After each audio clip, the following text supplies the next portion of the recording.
Hey my sugar bears, welcome back to my channel, Bougie AF. It's your host, Nicole. It's where I say stay bougie on them. It's me feeding you feminism for the soul. It's my soul food offering. It's where I apply pressure to issues by being critical and logical.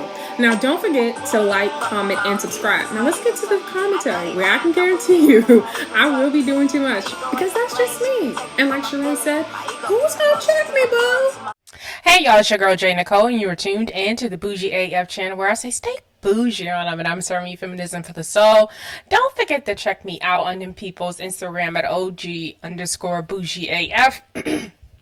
And I'm also on them people's Twitter for, but known as, right now it is currently named X at I'm_bougie_AF. So let's get into it. I've been meaning to do this story for a little bit on the YouTube. So I have already created a TikTok video. So what I had decided to do, I'm going to do a little intro and I'm going to play, if you can see the title that is on the screen right now, we are talking about Miss Angela Rye. Listen, I want us to critically think about some things. I want you to think about how people appear in front of you when they appear and what they choose and what they choose to stand on. Like, all of that matters, right? When it comes to these Houdinis of manipulation within our media, right? And so I'm sorry for me. She's one of these people that come across as a trickster and with the shit, right? I don't think her advocacy is genuine. I truly think she's for them people. But like I said, again, pay attention to how to plant their seeds and what they want you to do. And let's be clear, what I am laying out for you is that people like Angela Rye, people like Roland Martin, even though I am a fan of all these people, but nobody's gonna think that, and it just is what it is. People like Amanda Seales, people like a Tiffany Cross and Andrew Gillum, people who are part of the establishment in some type of way. You know, pay attention when they show up in the last leg of the race in terms of the race for the White House and what they want to sell you and how they want to get your attention and how they want to appeal to get your attention. It's all a game, right? So you make sure you're mindful of that. Make sure you never ever put some of these celebrities or commentators who are also personalities now, who, you know, journalists, personalities, like it's all like one right now. Make sure that you are really able to see them for who they are. And that's more or less like why I wanted to do this. It's extremely important. There's just some people like in your life, listen, I'm not even just talking about like politics, in your life, but you was like, I was waiting for you at the door. And that's how I feel about Miss Angela Rye. I've been waiting for you at the door. Like for real, and I mean that with everything in my soul, right? Because when I sat back and I had all that time to sit and be on the internet and really absolve what I was seeing in front of me, which was Black Lives Matter, in which I was seeing a group of hustlers get to the money and not tell my people about the plan, right, and what they were going to do for them, right? As we were saying, Black Lives Matter, and all this money, $90 million, was put in them people's coffers, right? Miss Patrice get money colors, yes. While I'm sitting back watching, and I'm going to their website, and I'm looking like something is off here. I don't like this. I don't like being unable to say what is the mission of this group, right? I don't like that they're not transparent on their activities and what they're up to. I don't like that there's no transparency about who is a part of Black Lives Matter. I didn't like any of that bullshit, to be completely honest with you, right? Maybe because I am someone who's done a lot of research and paid attention to a lot of the scammers at, the activism that positions itself as for the community when really niggas really just be for their pockets. Yeah. I pay attention to all of that. So when I see a group of people like behind Black Lives Matter have such a vague message of what their intentions are, but just capitalizing off of everything, I have questions. Yeah, I'm looking at you sideways. Yes, I was looking at Dawn Lemon, Angela Rye, a whole bunch of you people in black media that had access to speaking to black people, how y'all all seem like you were on code, right? how I can watch Don Lemon and he's getting these press releases from Black Lives Matter. Now, it's not to say that's nothing unusual about that, but I always wanted to know who the fuck wrote the press release. I always wanted to know that. I remember sitting there like, so who sent that over? Because when you go to their page, they don't list nobody, right?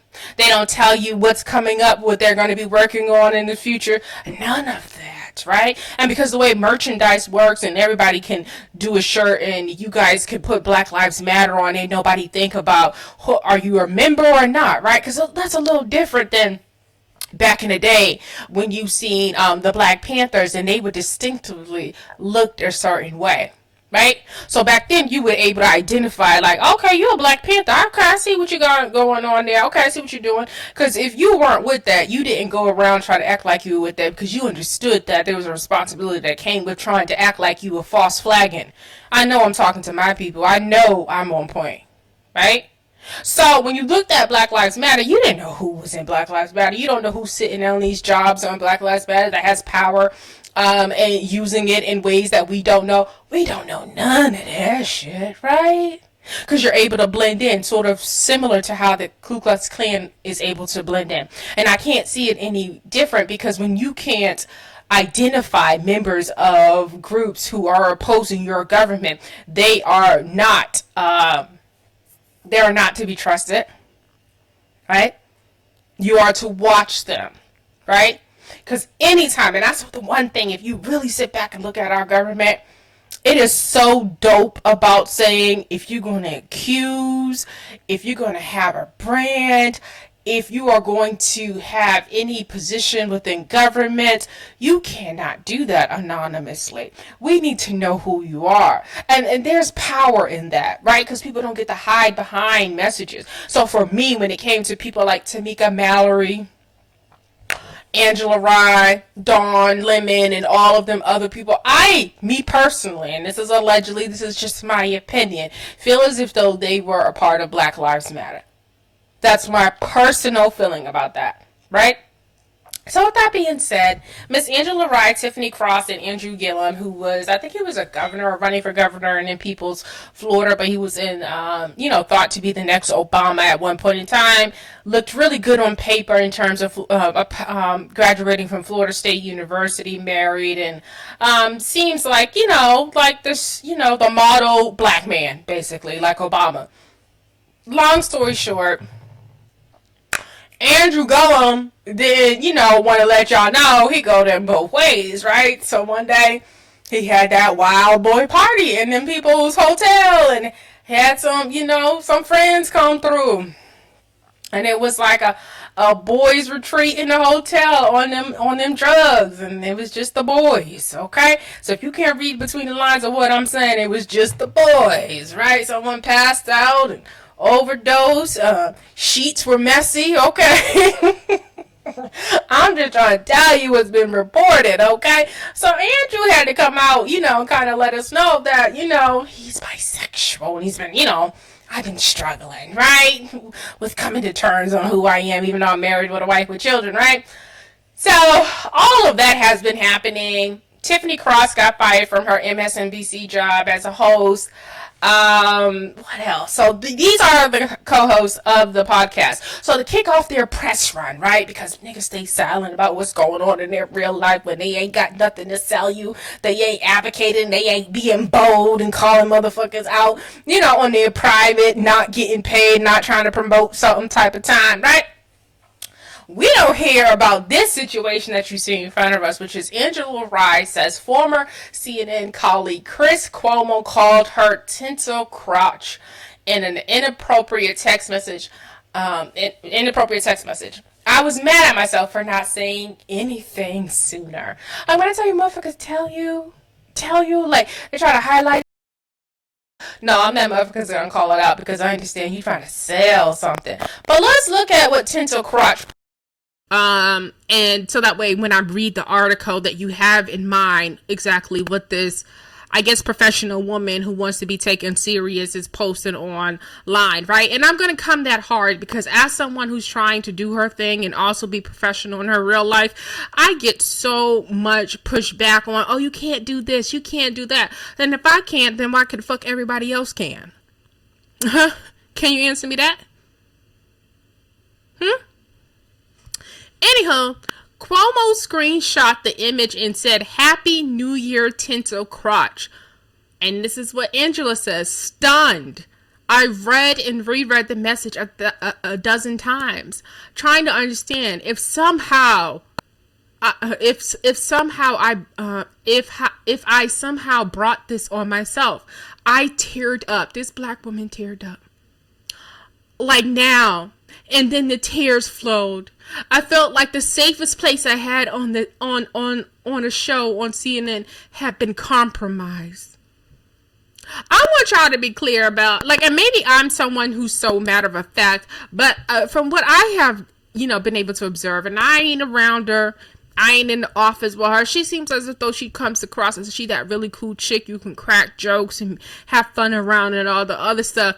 I truly believe from the playful nature of this text message that she is using this for her career. She's using this to promote her show. She's using this because she's jumping on past or recent accusations that have came out about Chris Cuomo. She's using this, right? That's how this came across to me. I'm just gonna be completely honest with y'all. He didn't send any additional text messages. He didn't insult her. He looked at a picture and seen that there was tinsels, drooping from her waist area, and he referenced it. Is it inappropriate? I guess, right? But I would be I wouldn't be shocked that if we talk to people who've seen them in the office or seen them around each other, that would probably kind of testify to the fact that they probably had a playful nature and got along extremely well, cracked jokes, and had fun with each other. And that probably made Chris Cuomo, and this is just my opinion, y'all, and I'm not saying this as a fact, probably made Chris Cuomo feel as if though he was comfortable or they had a rapport enough that he could make this joke, right? Because sometimes it's not about it's not about what you do. It's getting caught doing it, right? There's proof of you doing it, right? And so she was able to get proof of him doing this, and that's really how I feel. There's a little bit more to why I'm taking such a harsh critique of her and thinking that she's full of shit about being this emotional and having such a personal stance about text messages, right? Shout out Jessica Nicole Reed. Right, so first thing first, let's get into, this is the Jasmine brand. Shout them out, go check them out. She did an interview, and it's posted on TikTok on the Jasmine brand show. And I'm going to play that for you guys. All right, here we go. I think she should have went into acting. She's so beautiful. She would have been great on the screen, to be honest with you guys, don't you think? I never publicly shared this, but it is my truth, and it is the time. So just 10 days prior to receiving that call on January 21st, the darling of the network and one of the most influential hosts during Jeff Zucker's tenure was texting me about a segment idea he had for his primetime show. Chris Cuomo was suddenly excited about a prominent and regular role for me where I would check the left. Truthfully, I had my doubts on the genuine nature of this idea. Our on-air conversations and chemistry became something viewers look forward to. But Cuomo came up with this particular segment idea after a text exchange that went woefully wrong. I need this, I thought. A network exec had already told me they didn't see me as a host, despite my hosting a very successful podcast and hosting award-winning news specials on BET. This was my chance to prove them wrong. Can't I just ignore this indiscretion? It all began on New Year's Day when I posted a picture of myself looking forward to the new year in a gold sequin bikini on Instagram. Cuomo screenshot the image and said, "Happy New Year, tinsel crotch." Stunned, I read and reread the message a dozen times, trying to understand. If I somehow brought this on myself, since whatever you post on social is fair game, right? I teared up, like now, then the tears flowed. I felt like the safest place I had on a show on CNN had been compromised. I ignored it, just hoping it would go away. Or even more, did I imagine this? But I didn't. A few hours later, he said hello. I didn't respond for 2 more days, despite his plea the next day to call because he wanted to discuss work. I tried to punt until after the Georgia runoffs, asking a week later if he still wanted to discuss his work idea, despite him mentioning tinsel bikini and tinsel bottom along the way. As I think about this, it feels so fucking small compared to what other women in the workplace experience. But I was afraid to speak up. Between New Year's and my follow-up, an insurrection happened on Capitol Hill where I feared I would lose loved ones. I felt like if I called him out, I was risking everything I was finally starting to build with the network. And as someone who is known for being courageous, I cannot begin to tell you how much I felt like we even now feel like a coward. In 10 short days, I felt like what was a clear ride to the promised land turned into quicksand. Even upon receiving the call about my contract not being renewed, I was talking to another network about a big opportunity and feared I would lose that work. And most importantly, the ability to reach the audiences I love in such a critical time if I spoke up. I went over this timeline over and over again, obsessing about whether I was making it a bigger deal. Chris, you texted me from a new number last year asking if I'm mad at you. I was, but I was really mad at myself. I was mad at myself for not saying anything sooner because I was lacking courage and preferring my financial well-being over my mental health, not standing up for women who are often left powerless in these situations. I was mad at myself for not addressing this sooner. I was mad at myself for protecting your image with the Black women I know who loved you and look forward to hearing your voice.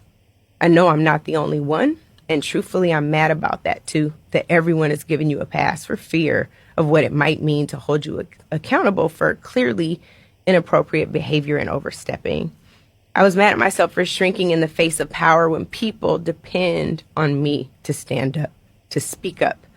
This was harder for me because we were legitimately cool. We had a great rapport, and I was worried about damaging a friendship and a working relationship that you actually damaged. I tried to redirect you repeatedly, and you abused. I'm sorry. Listen, when I tell y'all, I'm not your back in the day feminist. I am not that feminist that people tend to create in their mind on what on what feminism is.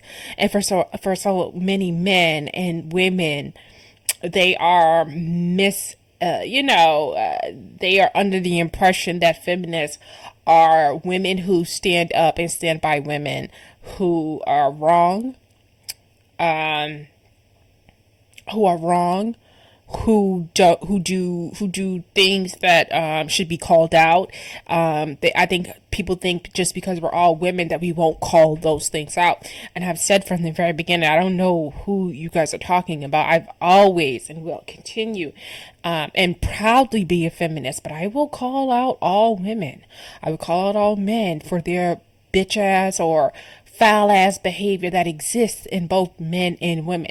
There's nothing about being a feminist that keeps me from being able to do that. What being a feminist allows me to do is to understand more deeply, because I am a woman, not because I align with feminism, because I am a woman that have experienced some things, experienced similar things and have a similar plight to other Black women. That has nothing to do with who they may decide to show up and be and do in life, right? Because I've done videos where I have called out set up bitches. Like, I've literally called out and said that I am not in community with all women, right? There's a part of some women and their nature and the things that they do I cannot align with, right? And I can't use feminism to describe it. I can't use feminism to cover it up, right? And so when I see this woman breaking down in tears, y'all, and knowing that for the past 3 to 5 years, she has been going on the Breakfast Club, sitting next to Charlemagne lesser charge ass nigga who is accused and who has admitted and who has joked around about roofing women, and you're crying about some fucking text messages. In my mind, Allen Iverson comes to like, text messages. We talking about text messages. That's how I feel. Are you sitting here having a Karen breakdown over fucking text messages? One text message at that. Not stalkering text messages, not harassing text messages as if though that man kept sending you messages. One text message got you in front of us crying like this. Oh, hell to the motherfucking no. And you sat on the Breakfast Club knowing that motherfucker was sitting on his podcast bragging about roofing girls. That's it for me. I'm going to continue to play this, and then I'm going to play my TikTok video, and I'm going to get out of here because I really have nothing else to say.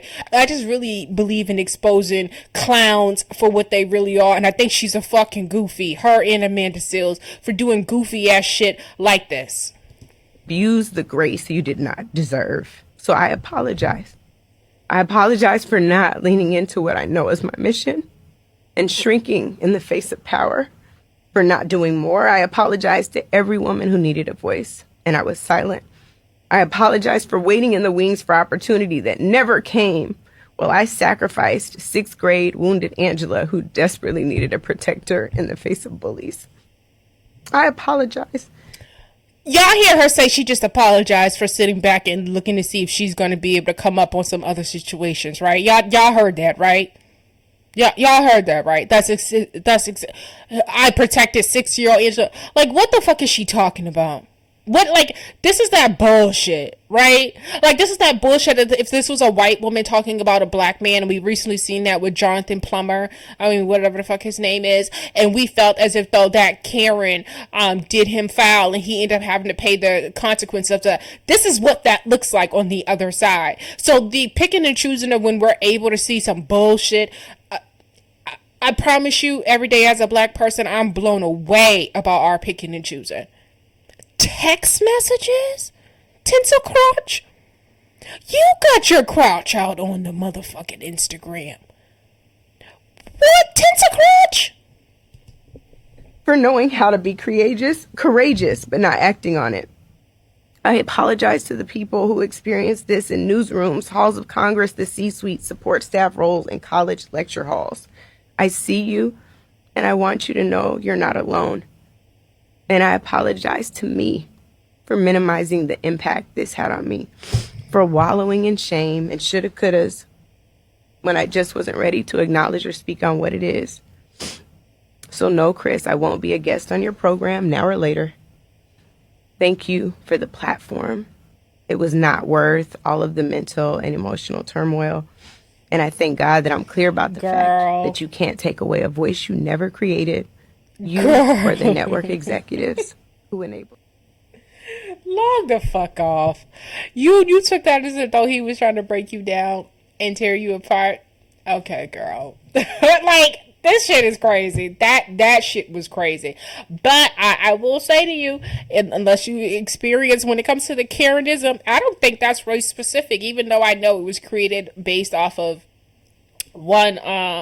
described white women who overreact and call police and escalate situations to the next level unnecessarily. I mean, if you take white women off of that most definitely describes women, some women, not women, but some women, right, who operate like that. That describes some women, right? And I know that's going to piss a lot of people off because we have seen the white Karens calling the police on little black kids selling lemonade on the sidewalk, shit, ridiculous shit, or having a barbecue at the at the park. Yes, ridiculous shit. Now, we don't do shit like that, right? Some shit is race specific because we don't like that. We generally mind our business because we don't own the park and we motherfucking don't own the sidewalk and we don't try to fuck up other people getting the money, right? So that is most definitely some shit that we say that's some white shit. Like, we don't really kind of do that now. But this other shit, what you see with Angela Rye, oh yeah, black women do that. Black women do this shit right here. And I have also encountered black women who do the sympathy thing, the docile, I'm just, not as strong as other thing, and looking for sympathy. Yeah, I've also, like, what the fuck is wrong with you? Who did something to you? Like, why are you breaking down? Like, why are you so bothered, triggered? Like, all of these keywords off of motherfucking words. Did somebody threaten you? Did somebody touch you? Like, help me understand. Like, it's weird out here. All right, so let's get into my video, right? So this is my video. Don't forget to check me out on the TikTok. You see the name. Into the Bougie AF channel. It's your girl, Nicole. Let's get into it. All right, so listen. I get so conflicted sometimes about certain situations, but I just remember about 3 years ago when the whole Charlamagne the God, Nicole Reed conversation was happening all on the people's YouTube. And I mean from Kwame Brown, Tasha K, Star, and other individuals who were reporting on the fact that Charlamagne the God was on podcasts and on radio in general, bragging about the fact that he used He used to use Spanish fly on women. Long story short, he told stories about like how when he first met his wife, he used Spanish fly with her, and she still slept with him and stayed with him, which is weird, right?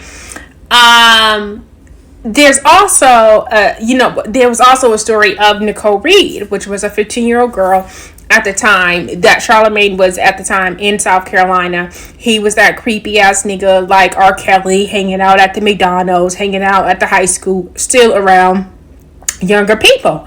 If you remember R. Kelly, there was people and callers and who was, in his age bracket that said that he was still like 19, 20 years old, walking around with the propeller hat and the small backpack hanging around.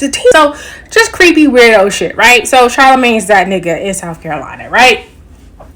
So he tells this story. He's been telling this story how he's used Spanish fly. He's made jokes about it on his podcast. He alleges that, the women said they were going to fuck him anyway, but he still brought this Spanish fly for, I guess, insurances, right? Long story short, when he hooked up with Nicole Reed and she realized she had been drugged, and I believe, and don't quote me, and all this shit is allegedly, y'all know how I do allegedly. I believe him and a friend may have hooked up with her. She immediately knew she had been taken advantage. She had been taken to the hospital that same day. There's no like long periods of time where Nicole Reed does not, report what had happened to her. Charlamagne, the mom gave her reassurance. With me, you don't have to worry. Me, she good. Taking advantage of this girl. It ended up going to clear stuff, and one of those young mothers, I just don't want to put my daughter through that. Let the nigga off. He ended up pleading to a lesser charge, right? That comes in where Kwame Brown picks up the story because of their beef, finds out about Nicole Reed, and he gets nicknamed lesser charge. At the time, all these YouTubers and everything for the past 3-4 years intermittently have been making stories and talking about Charlamagne the Predator, right? Like, let's keep it a 100. Charlamagne the Predator, right? Meanwhile, those who are viewers of the Breakfast Club and just watch everything on YouTube see that there's some type of disconnect happening where Charlamagne is on his show acting like there's not this whole big thing on YouTube where people are reporting on him in his predatory ass ways. At the same time, Angela Rye and Amanda Seales is on the Breakfast Club all the time. Like, speed dial, this is their friend, Angela Rye. And I specifically remember conversations of like them talking as if though they're so comfortable with each other. They're text messaging, there's group messaging, all of this. Like very comfortable with her friend Charlamagne the God, the Predator, right? Meanwhile, in the YouTube, sphere, the Black YouTube sphere, and on Twitter, everyone is talking about Charlamagne, the Predator, and Nicole Reed. Meanwhile, Miss Angela Rye, Miss Angela Rye, Miss Olivia Pope ass, is ignoring everything that she is seeing online. She's not acknowledging anything that is being reported about Charlemagne the Predator. She's not holding him accountable. She's not mentioning it. She is being that, that friend. That's my friend no matter what. I don't give a fuck what they say, and I'm not even going to pay attention to that. She doing all of that, running her ass up to the motherfucking Breakfast Club anytime any political breakdown needs to happen. Really, just I'm here for what I'm here for. I'm getting for what I need to get out of this in terms of her brand, exposure, all the other stuff. Because if you go on Breakfast Club, most definitely it helps build up your motherfucking brand, right? She's being used as the Democrat flunky, right? The one that's going to explain to the black people the politics that they don't understand, right? She's the one that's going to be the Democrat whisperer in our ear and tell us to go vote for the motherfucking Democrat.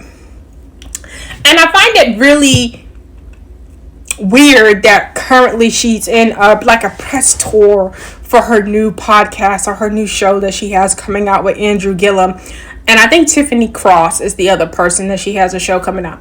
They have this whole marketing campaign where they're posing like Destiny's Child. Y'all know the cover with Destiny's Child member Beyonce, Michelle, and it's just their faces giving you 3 shades of black. So I guess these 3 individuals, Andrew Gillum, Angela Rye, and Tiffany Cross, are posing just like that, right? So tapping into all of the things that, people, black people like, right?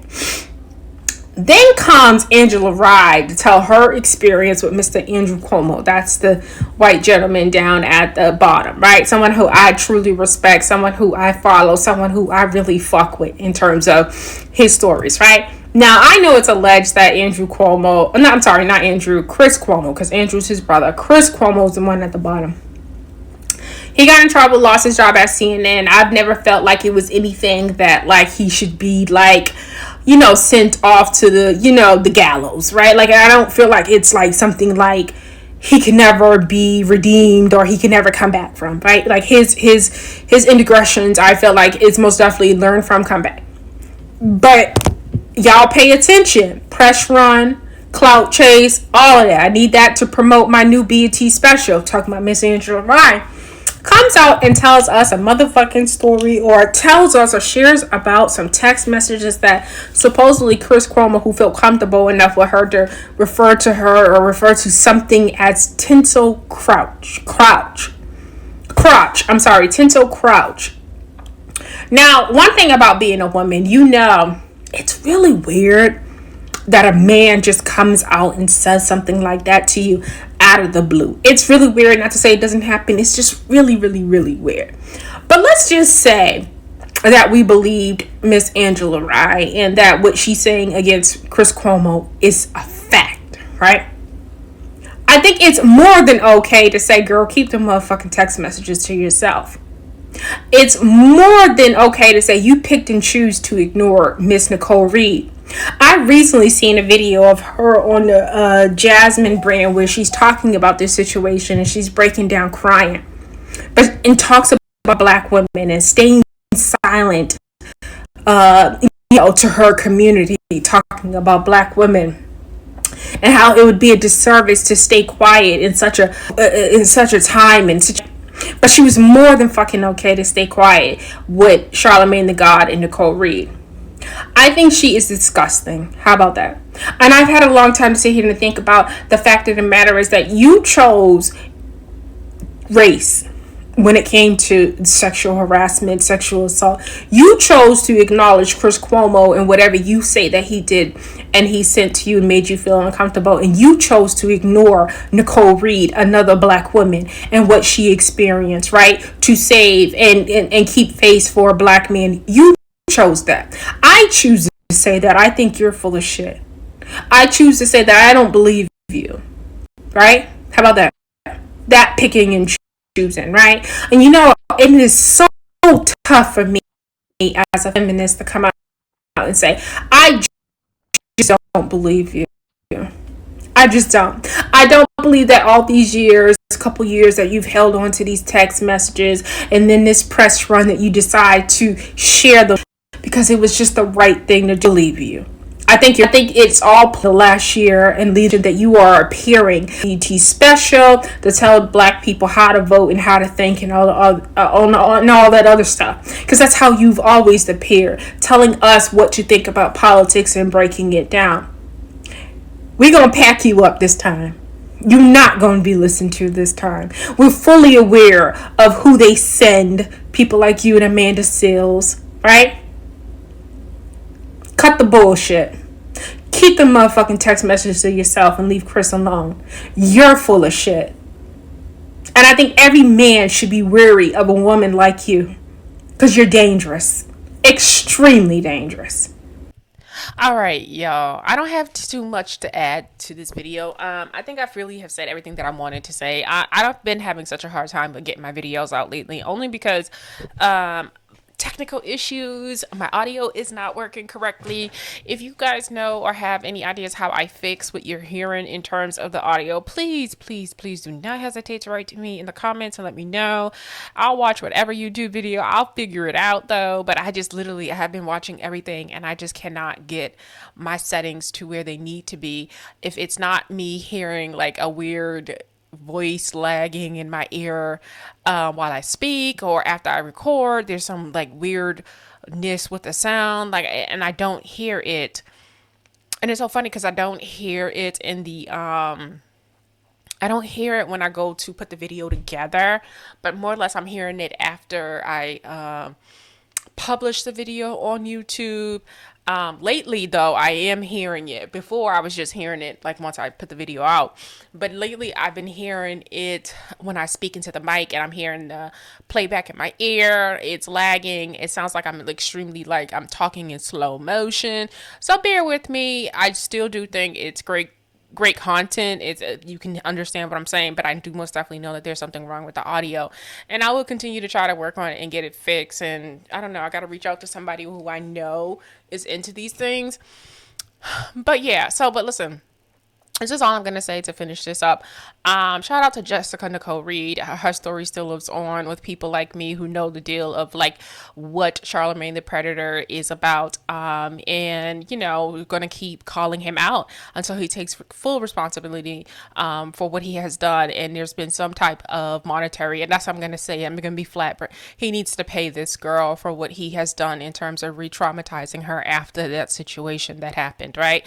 And then on last and more or less when it comes to Angela Rye, I just want you guys just to be aware, critically think about people who decide to wait until it benefits them to speak out and call themselves advocating for something, but when really they're really kind of just advocating for themselves and using things to move them up the ladder. I don't believe Angela Rye's true intentions were to do this for black girls everywhere, because if that was the case, there's just no way you can sit on the Breakfast Club next to Charlemagne the Predator while he is on his podcast and while he brags about using things like Spanish fly. There's just no way. So for me, because I know a little bit about Angela's background, I truly believe that she decided to just throw the white man underneath the bus and to protect the brother, because she does come across to me as one of these like mammies in training, you know what I mean? All right, y'all, that's all I got. Y'all know how we do it here. We keep it bougie SF, we keep it posh SF, we keep it black SF, and we keep being blessed SF. Kiss, kiss, kiss, kiss, kiss, and bye. Oh, and don't forget to like, comment, and subscribe. Bye. I'm out.